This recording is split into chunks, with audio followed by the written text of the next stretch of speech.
નમસ્કાર. જય RCM. RCM માં સફળતા કેવી રીતે મેળવવી? તો આરસીએમ માં જોઈન થયા પછી સફળ કઈ રીતે થવું એ મુદ્દા ઉપર આજે આપણે ચર્ચા કરીશું. નમસ્કાર, મારું નામ ધીરુભાઈ મજેઠિયા, ઢસા જંકશનમાં રહું છું અને આરસીએમ સાથે છેલ્લા 6 મહિનાથી જોઈનિંગ થયું છે. તો આપણે આરસીએમ ની સફળતા વિશે આજે બધી બાબતે ચર્ચા કરીશું. તો સૌ પ્રથમ આરસીએમ માં જોઈનિંગ થયા પછી આરસીએમ ની સાચી સમજ હોવી જરૂરી છે કે આરસીએમ નો ધ્યેય શું છે, આરસીએમ નો લક્ષ્ય શું છે, આરસીએમ શું કરવા માંગે છે, જેનાથી આપણે આરસીએમ ની અંદર જોઈન્ટ થયા છે. તો આરસીએમ નો સૌ પ્રથમ લક્ષ્ય છે અને એનું ધ્યેય છે કે ભારત દેશની અંદર એકે ઘેરે તંદુરસ્તી લાવી છે, લોકોને તંદુરસ્ત કરવા. હાલની અંદર જે લોકો મોટા ઘણી પ્રકારની બીમારીઓથી પરેશાન થઈ રહ્યા છે એ બીમારીમાંથી લોકોને છુટકારો અપાવો.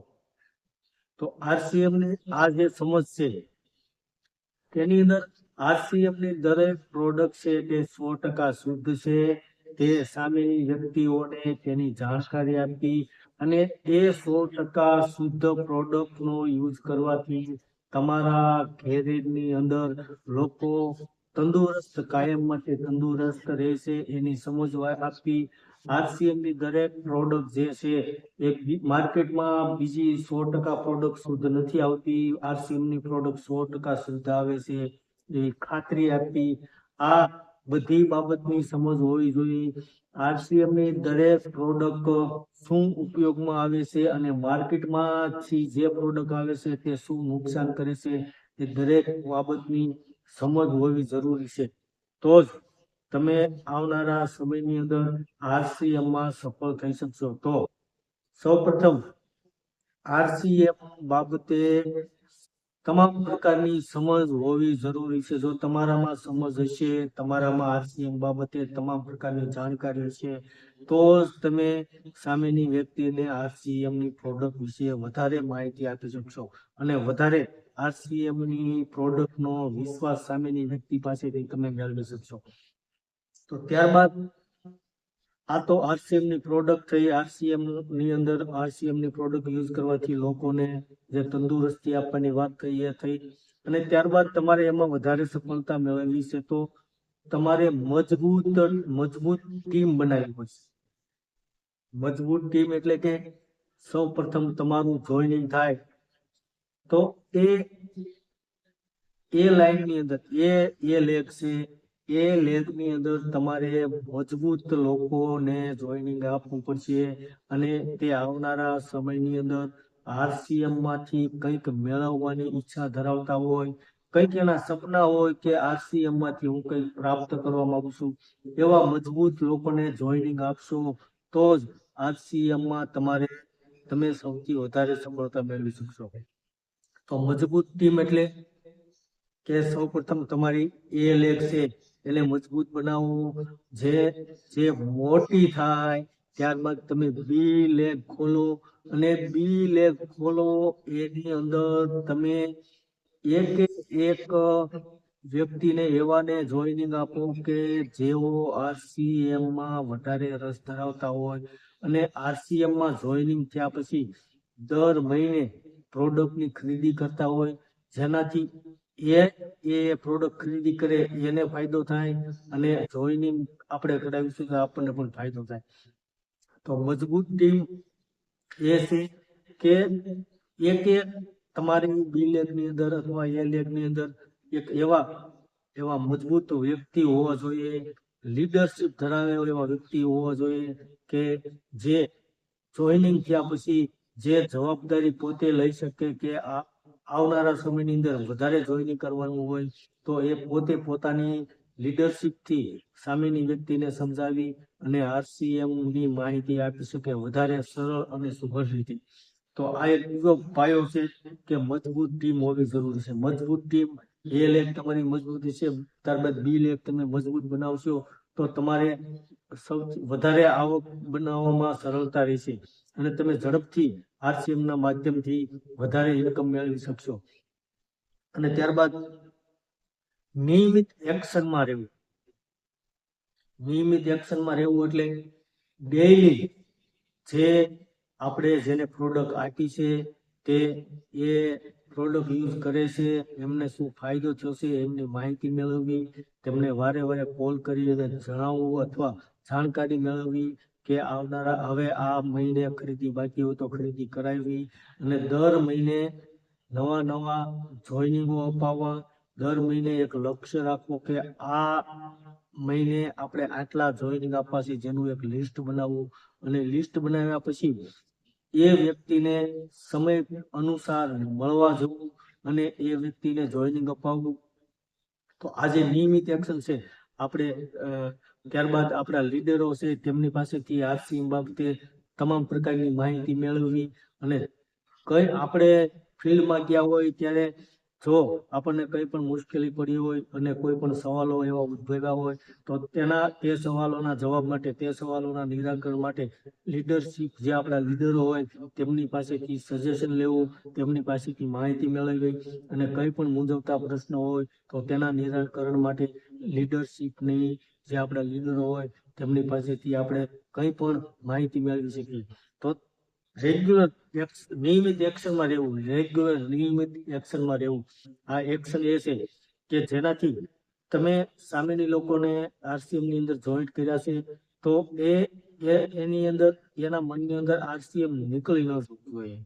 તો વારંવાર એને RCM બાબતે ખ્યાલ અપાવો કે તમારે આ લેવલ સુધી પહોંચવાનું છે. તમે બી લેગની અંદર અથવા જે નવા જોઈનિંગ કરવાના હોય એને કેવું કે તમારે આ લેગની અંદર પહોંચવાનું છે, આ લેવલ સુધી પહોંચવાનું છે, તમને આટલી આવક થશે. ત્યારબાદ જેવું જોઈનિંગ કર્યું છે, જે RCM ની પ્રોડક્ટ ખરીદે છે તેઓને પણ રેગ્યુલર ખરીદી કરાવવી. આ એક નિયમિત એક્શન છે જેનાથી તમને સફળતા મળવામાં ખૂબ જ સહાયક રૂપ બને છે આ નિયમિત એક્શન. ત્યારબાદ નેતૃત્વ અને વિશ્વાસ. આપણી જે ટીમ છે, આપણા જે લીડરો છે તે ત્યાં સુધી પહોંચ્યા છે જેને RCM ઉપર વિશ્વાસ કર્યો છે, જેને RCM ની પ્રોડક્ટ ઉપર વિશ્વાસ કર્યો છે, એને જે નેતૃત્વ છે, જે લીડરશીપ છે તેના ઉપર વિશ્વાસ કર્યો છે. તમે તમારી રીતે કામ કરશો તો RCM માં ક્યારેય સફળ નહીં થાવ, કારણ કે RCM ની અંદર સિસ્ટમ પ્રમાણે ચાલશો ને તો જ તમને સફળતા મળશે. તમને ફિલ્ડમાં જાઓ, તમે નવા જોઈનિંગ થયા છો અને તમારે આગળ બિલ એક ખોલી અને નવું જોઈનિંગ કરાવવું છે તો તમે સામેની વ્યક્તિઓને સમજાવી નહીં શકો, કારણ કે તમારી પાસે તમામ પ્રકારની પ્રોડક્ટની માહિતી ન હોય. એટલા માટે તમારે લીડરોને સાથે લઈ જવા પડશે અને પ્રોડક્ટ પણ સાથે લઈ જવી પડશે અને હોમ મિટિંગોનું આયોજન કરવું પડશે. એવું લાગે તો 1 to 1 મળી અને વ્યક્તિઓને સમજાવવા જવું પડશે. આજે નેતૃત્વ છે, ઉપરના વ્યક્તિઓની વારંવાર સલાહ લેવી પડશે, તેમની સાથે અપડેટ રહેવું પડશે. કોઈ પણ બાબત હોય, કોઈ સેમિનાર હોય, ઝૂમ મિટિંગ હોય કે કઈ પણ મિટિંગ હોય, મોટા લીડરો જ્યારે પણ કઈ પણ સંબોધન કરતા હોય તેને સાંભળવું અને તે આપણા માઇન્ડમાં ઉતારવું અને સમજદારીથી સમજવું અને એ સમજણ આપણામાં આવે ત્યારબાદ એ આપણે સામેની વ્યક્તિને સમજાવી શકીએ. આપણે આજે નેતૃત્વ છે ને એના ઉપર વિશ્વાસ રાખવો પડે. આપણી ઉપરની જે અપલાઈન લીડર છે તેના ઉપર વિશ્વાસ રાખવો પડે. ત્યારબાદ આપણે લીડર બની ગયા છીએ તો આપણી જે ડાઉનલાઈન છે તે દરેક વ્યક્તિ સુધી કોલ કરી અને જાણવું પડે કે તે શું કરી રહ્યા છે, તે ફિલ્ડમાં જઈ રહ્યા છે, કે જેઓનું જોઈનિંગ થયું છે તે રેગ્યુલર ખરીદી કરી રહ્યા છે. આ તમામ બાબતની રેગ્યુલર જાણકારીઓ મેળવવી પડે અને એક વિશ્વાસ રાખવો પડે. આપણે આપણા લીડર ઉપર વિશ્વાસ રાખવો પડે અને આપણે લીડર બની ગયા છો તો આપણી ડાઉન લાઈન ઉપર વિશ્વાસ રાખી અને તેઓની રેગ્યુલર અપડેટ રહેવું પડે.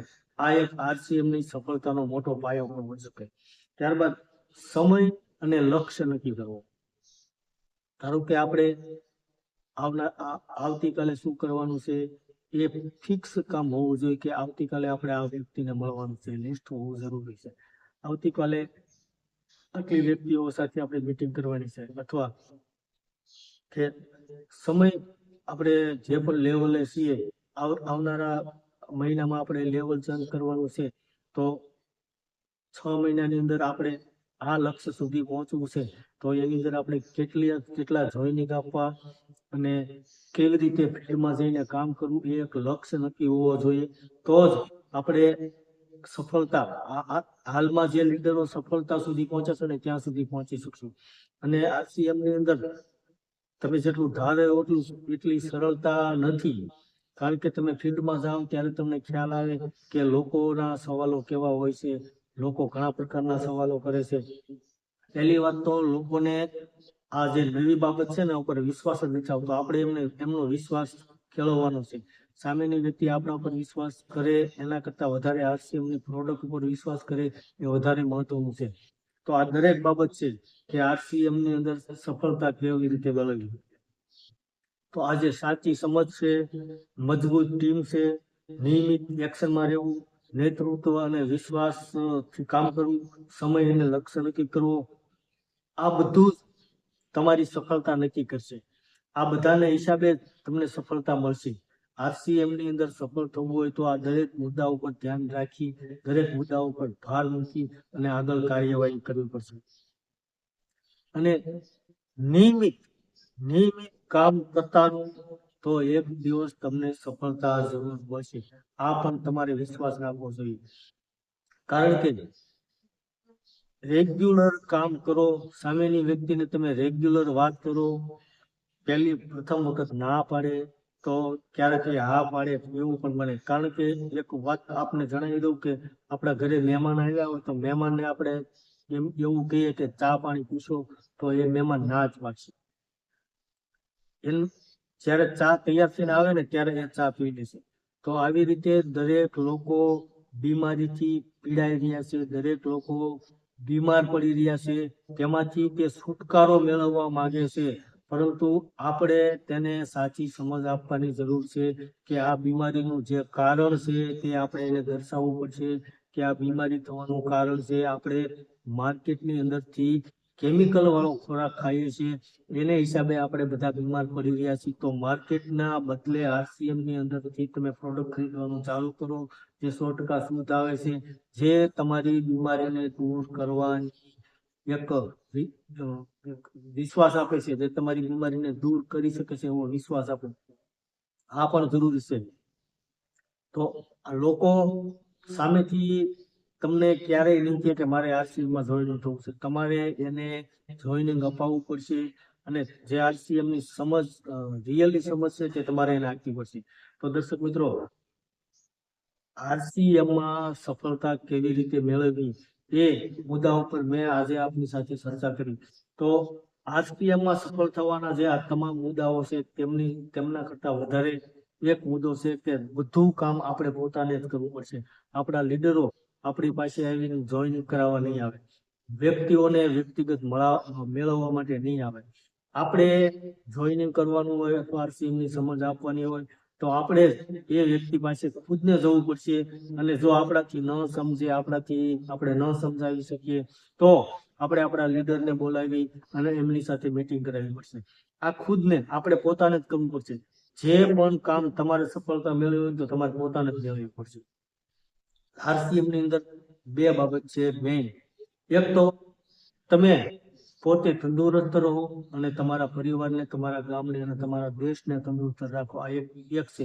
અને બીજું, કમાણી કરવા માટે તમે કમાઓ, તમારા પરિવારને કમાણી કરતા કરો, તમારા પાડોશીને, તમારા દેશને, તમારા સગા સંબંધીઓને બધાને કમાણી કરતા શીખો. આ બે બાબત છે. RCM એક ઘેરે તંદુરસ્તી લાવવા માંગે છે, બધાનું આરોગ્ય શુદ્ધ સારું કરવા માંગે છે, હેલ્થી બનાવવા માંગે છે. અને બીજું છે, હાલમાં ભારત દેશની અંદર રોજગારીનો મોટો પ્રશ્ન ઉભી રહ્યો છે. આ રોજગારીની અંદર લોકોને રોજગારી મળતી નથી, ત્યારે RCM તમને રોજગારી આપે છે. તમારા પાસે શિક્ષણ હશે તો પણ રોજગારી આપશે, શિક્ષણ નહીં હોય તો પણ રોજગારી આપશે. નાનો માણસ હોય કે મોટો માણસ હોય અથવા કોઈ પણ સમાજનો કોઈ પણ ધર્મ એ જોવામાં નથી આવતું. RCM ની અંદર તમામ લોકો એક સમાન છે. મોટા લીડર હોય કે બિગનર લેવલ વાળા હોય, તમામ લોકો એક સમાન જ એક સાથે જ કામ કરી રહ્યા છે. આ વિશ્વાસ સાથે તમારે કામ કરવું પડશે, તો જ RCM માં સફળતા મળશે. તો RCM ની અંદર આપે અત્યાર સુધી મને સાંભળ્યો તે બદલ આપનો ખૂબ ખૂબ આભાર. હું આશા રાખું છું કે RCM માં સફળતા મેળવવા માટે મેં જે આપને મુદ્દા કહ્યા તેના ઉપર આપ વિશ્વાસ રાખી અને ચાલશો તો જરૂર આપ એક ટાઈમે સફળ થશો. અને સફળતા માટે પ્રયાસો કરવા, મહેનત કરવી ખૂબ જ જરૂરી છે. મહેનત કરશો તો જ આગળ વધશો, નહીં તો ક્યારેય આગળ નહીં વધી શકો. અને મહેનત નું ફળ પરમાત્મા એક સમયે જરૂર આપે છે. પરમાત્મા એ કહેલું છે કે નિષ્કામ ભાવે કર્મ કરશો એટલે હું તમને ફળ આપવા બંધાયેલું છું. તો RCM ની અંદર લોકોને ઘરે ઘરે તંદુરસ્ત કરવાનું આપણે જે કામ કરીએ છીએ તે નિષ્કામ ભાવ છે, જેને હિસાબે એક સમયે આપણને જરૂર સફળતા મળશે. એ વિશ્વાસ દ્રઢ રાખજો. તમે તમે એક સમયે RCM ની અંદર જરૂર સફળ થશો અને થશો જ. તો ધન્યવાદ. જય RCM. મને અત્યાર સુધી સાંભળ્યો તે બદલ આપનો ખૂબ ખૂબ આભાર. ધન્યવાદ. જય RCM. જય જય ગરવી ગુજરાત. ભારત માતા કી જય. વંદે માતરમ. ધન્યવાદ.